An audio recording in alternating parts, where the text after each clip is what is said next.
bibigyan kita ng pagkakataon Thank you po, kuya. na makausap ang iyong tatay. Thank you po, kuya. Pero nais ko maging matatag ka Okay po, kuya. Oh, para sa kanya. yes po, kuya.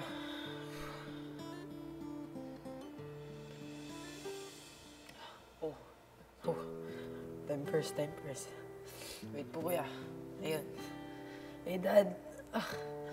Hello, Dad. How are you? I'm fine, Dad. How about you, Dad? Bago pa man ang eviction night, isang special task ang ibinigay ni Kuya kay Mitch kung saan nagtagumpay ito at nakapiling ang pinakamamahal na ina. At dahil sa tagpong ito, si Tan labis na apektuhan at nangulila sa sariling pamilya. Parang namimiss ko din po yung mother ko po, kuya. Mama's boy po ako, kuya. Katabi po kami matulog ng mama ko po, kuya. Yun po yung namimiss ko, kuya. Wait lang po, kuya. Ito na ba ang pinakamatagal na panahon na hindi kayo magkakasama? Yes po, kuya. Never pa po akong nawalay sa family ko po, kuya. Nakilala natin ang half-Dutch, half-Pinoy na si Tan bilang isang bakulit na bata mula sa Davao. Ngunit sa kabila ng kanyang mga ngiti, isang malungkot na pangyayari ang hinarap ng kanilang pamilya noong naghiwalay ang kanyang mga magulang. Siguro po, kuya, nung nakatira kami sa father ko, kuya, I think 7 years old ako noon. Tapos kinuha po ako ng mama ko po, kuya. Once a week po kami magkita ng papa ko po, kuya. Then, one time po, kuya, umalis na po siya ng bansa po, kuya. Mabait naman po yung father ko po, kuya. Sinusuportahan niya naman po kami, kuya. Nasaan pa siya ngayon? Nasa Netherlands po, kuya. It's better din po sa kanya doon po, kuya, kasi magagaling po yung doctors na nagkaano sa paa niya po, kuya, kasi may diabetes po yung father ko po, kuya. So, pamahal ko po yung kuya, father ko po, kuya. Matanda na po yung papa ko po, kuya, tapos kumakalat na po yung diabetes sa katawan niya po, kuya. Kaya, ayun po, kuya. Dapat po kasi, pumunta kami sa Netherlands ngayon ng kapatid ko po, kuya. Kasi, gusto niya po kaming, magkita po, kuya. Pinili ko po yung pumasok sa bahay niyo po, kuya. Kasi gusto ko din po tulungan yung mama ko po, kuya, na mabawi po yung titulo po ng bahay namin, kuya. Kasi nakasangla po yung titulo ng bahay namin, kuya. Tan, mas nakilala kita. At bagamat handa ka laging magbigay ng iyong mga ngiti, sa likod nito may malalim palang dahilan kung bakit minsan malalim din ang iyong iniisip. Patuloy ka rito sa loob ng bahay ko, Tan. Pagpatuloy mo ang iyong pangarap para sa pamilya mo. Opo po, kuya. Nandito rin ako, Tan, para gumabay sa'yo. Thank you po, kuya. Nice one. Kinabukasan si Tan nagkwento kay Ashley tungkol sa kanyang namimiss na pamilya. Does your dad have an accent? No. No? Yeah, no. Wala talaga. Normal English. You speak Dutch. You don't know how to speak Dutch? At all? If I can afford to go there na, then syempre I'll go there na. I live long here in Philippines. Feeling ko na mas masaya siya dito sa Philippines kesa doon sa country niya. Kasi sabi niya, yes, 3 children, half brothers ko. Kinagabihan, sabay-sabay naghapunan ng housemates. Ilang sandali pa, Tan, pumasok ka sa confession room. Isang balita ang natanggap ko. May kinalaman ito sa pamilya niyo. Ngayon ay may ipapakausap ako sa iyo. Okay po, kuya. Hello? Hello po? Kuya San? Hi, Kuya! Oh, I princess! miss you. Oh, Sasabihin ako sa'yo. unsa man? Si Daddy, operahan na. Putlo ng tiil? Oo. Patay. Pero delikado na yun yung situation. Tapos pag-opera sa'yo, delikado kayo. Mo gani, kay old na biya si daddy. Tapos, di ba 2 legs pa yung affected sa diabetes? Oo. matapos makausap ni Tan ang kanyang kapatid, bibigyan kita ng pagkakataon Thank you po, kuya.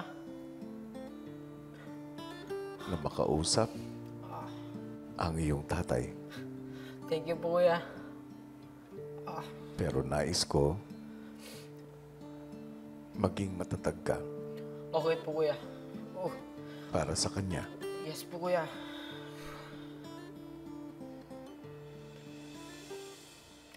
Oh, oh. Time first. Wait po, kuya. Ayun. Hey, Dad. Hello, Dad. How are you? I'm fine, Dad. How about you, Dad? Your daddy is not fine. I miss you, friend. Miss you too, Miss Dad. you so much. Right? Are you sure with what you're doing, Dad? They have to take it off. Yeah. Otherwise, it become more and more and more. Yeah, It's life. yeah, that's life, Dad. But today I got so many things they have done to your father. Yeah, I'm happy I don't have cancer. You know, everything is okay. yeah. Dad, but be strong. Yeah, but your daddy is strong. You know, I don't doubt. Yeah, you're strong. I know that. Don't worry. How do you feel? I feel okay. The real one, Dad. Do you really? Do you feel pain so much, Dad? But we have a lot of things here for pain. Yeah. Be Don't strong, worry huh? about that. We got very good doctors. Yeah.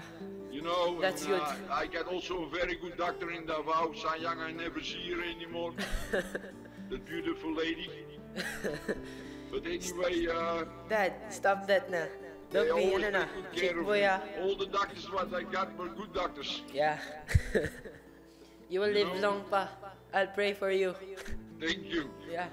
I love you so much. Promise me, I'll still talk to you when I go there, ah. Don't get, ano ha? Promise me that. Don't get, ano Dad ha? Promise me that. Don't cry, huh? Be strong. Yeah, I'm not crying. There's just, ano, smoke. Be strong like your father. Yeah. Huh?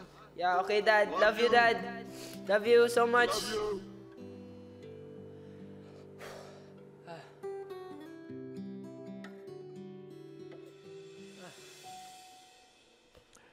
Dan, Yes po, kuya. Thank you po, kuya. anong nararamdaman mo ngayon? Ano po, kuya? Siyempre po, kuya. Malungkot po, kuya. Kasi, ano, natatakot po para sa papa. Natatakot po ako para sa papa ko po, kuya, kasi baka baka hindi ko na po siya makikita, kuya. Kaya sana po, kuya, makaligtas po siya sa operation po, kuya. Dan, Yes po, kuya.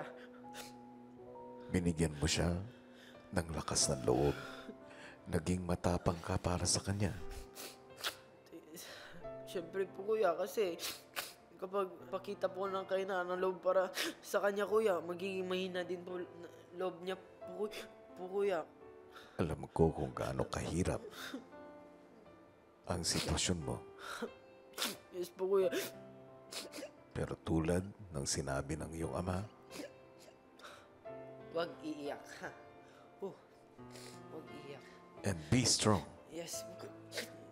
Yes po. Be strong. Be strong. Alam kong malayo ka sa iyong pamilya ngayon. Yes po. Opo, kuya. Asahan mong babalitaan kita tungkol sa mangyayari. Yes po, kuya. Thank you po, kuya. Karamay mo ako. Para damayan si Tan sa gitna ng mabigat na pinagdaraanan, pinatawag ni Kuya ang boys sa confession room. May balitang natanggap si Tan mula sa kanyang pamilya. Kailangan niya ng suporta ninyong lahat. Opo, kuya. Ito'y isang mahirap na bagay dahil siya, tulad ninyo, ay malayo sa inyong mga pamilya. Inaasahan ko na kayo magsisilbing pamilya ni Tan. Paglabas ng confession room, ibinahagi na ni Tan sa girls ang natanggap na balita. Kanina, tinawag ko ni Kuya. Kinausap ko ng kapatid ko. Ano, yung binigay ninyo sa akin, yung masama. Yung papa ko, operahan na daw. Ayun nga. Tapos, ayun, binigyan ako ni Kuya ng chance na makausap papa ko. Sana, tulungan natin yung papa ko na sana ipag-pray nyo din yung papa ko. Sana, kasi gusto ko talaga makasama pa yung papa ko ng mas matagal pa. Ayun. Diabetic. Oh. Nice one.